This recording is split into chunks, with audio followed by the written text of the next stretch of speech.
The first step to qualifying a wall wrap media is to analyze and identify the surface. This video doesn't select specific media for you. I want to give you some tips on how to properly test a wall for media compatibility. The first step is to identify the various challenges each surface feature poses. Brick walls have mortar lines which will vary in depth from job to job. While block walls generally have shallow mortar lines, the surface of the blocks can be very textured. Concrete walls need to be sealed, and if they are painted, the paint must be tested for both paint adhesion to the wall and vinyl adhesion compatibility with the paint. Stucco walls have perhaps the most difficult textured surfaces for vinyl to adhere to. Another important factor in choosing wall graphic medias is service life. Do we want to put a laminate on this graphic? If you do use a substrate laminate, you're going to get less definition in deep contours, but you will protect the image from things like wear and tear and UV. If you do use a liquid laminate, roll it about 1/2 inch past the edge of the graphic. This will stabilize the vinyl, lowering the chances of shrinkage. When you've determined the surface details and the expected service life of the graphic, it's time to choose the correct media. If the surface is an aggregate, like brick, cinder block, or concrete, it is important to take note of things like the severity of the contour. Has the wall been sealed or primed? Many types of exterior paint are chemically resistant.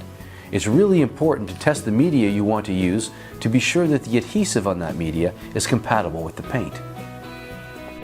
First, run a hand over the wall to check for any loose particles such as dust.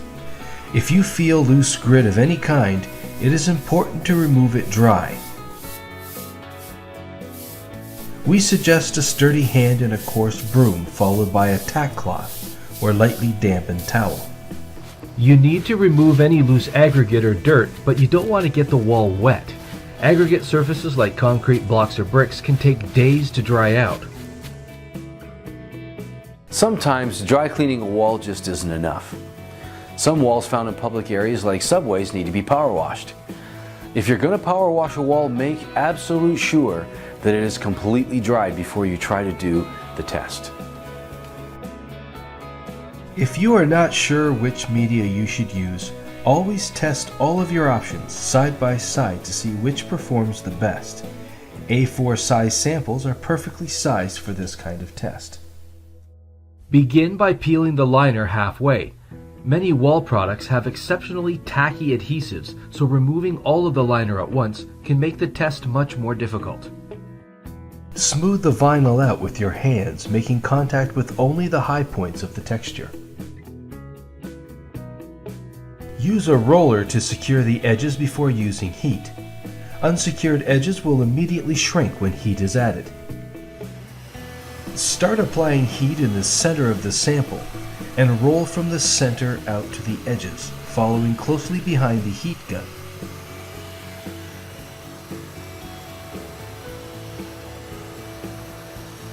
Apply slightly more heat and pressure in the mortar lines.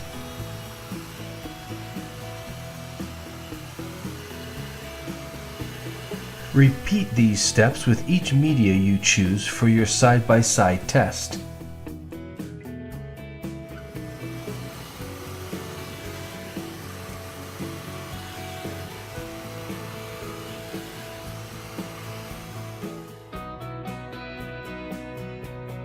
Mark each sample carefully for future reference.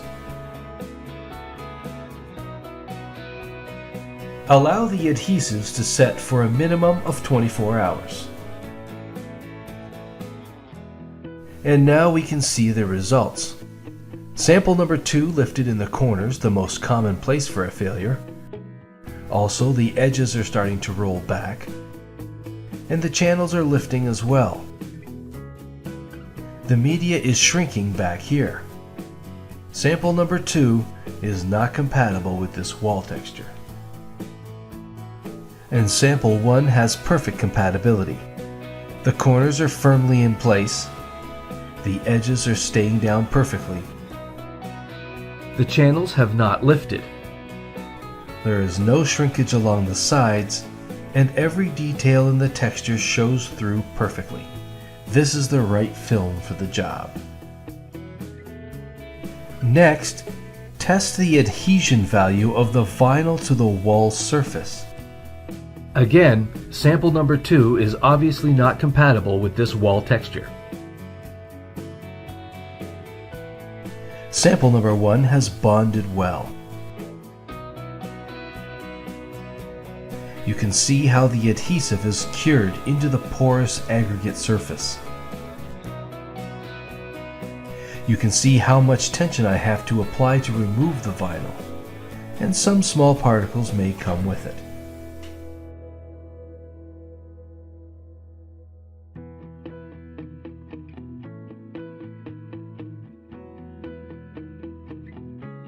Now imagine this is a painted wall. We see that the vinyl's adhesive is compatible with the paint, but will paint come with it upon removal? To test this, snap the vinyl off with a sharp yank. If it removes paint, make sure your customer is aware of the end result to be expected when the wrap is removed. Conducting a test like this takes a little time and patience from both you and your customer, but finding a compatible product for your wall wrap is worth it.